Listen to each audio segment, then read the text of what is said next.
Bamdad, gemstone cutter. Background effect. In the vast expanse of the land of Iran, there was a city named Istakh, renowned for housing the most skilled gem cutters. Among these artists lived a young man named Bamdad, whose talent in cutting turquoise stones was the talk of the town.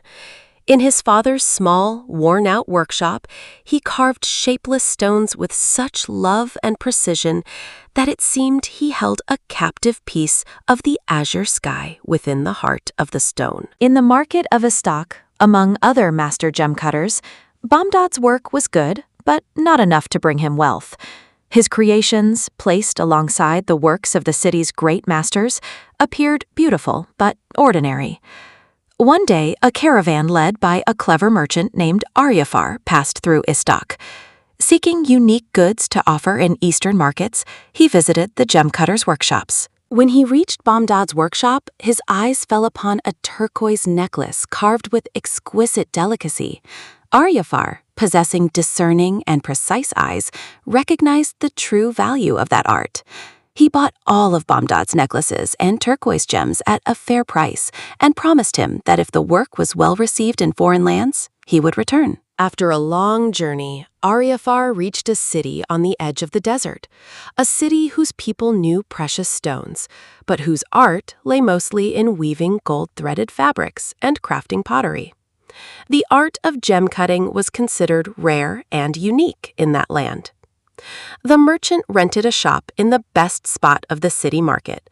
However, he did not display all his precious goods at the very beginning. First, he arranged a collection of ordinary, uncut stones in the shop, stones that had a bit of color and glaze but lacked any art or elegance.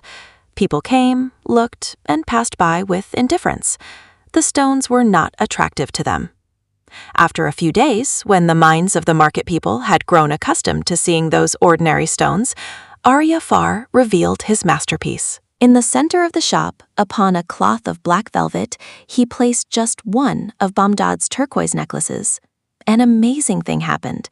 The necklace, which in the city of Istakhr, against the background and frame of countless other masterpieces, had seemed a beautiful but ordinary work, now shone like a heavenly gem in this city against the background of worthless stones. The people who had passed the shop with indifference just yesterday now stood in astonishment before that necklace.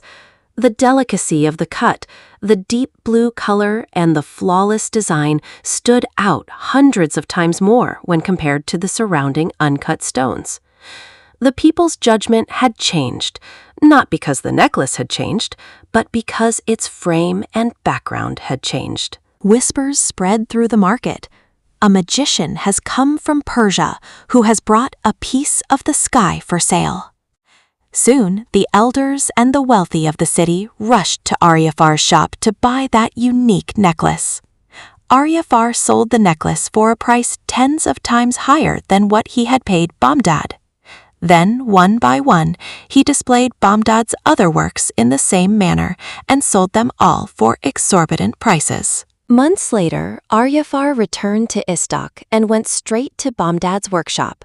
With a bag full of coins, he told the young artist, "Your art is unique, but you were displaying it in the wrong frame. Your art was not seen alongside the art of others. I simply changed its frame." Bamdad did not understand his meaning at first. Aryafar explained, "Oh, young man, this human eye does not judge alone.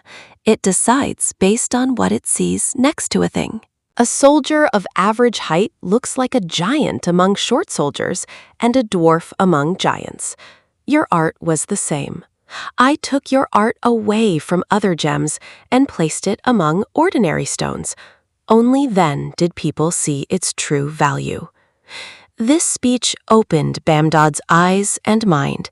He realized that the value of a thing depends not only on its essence, but also on the context in which it is placed. Indeed, our mind never judges a phenomenon in isolation.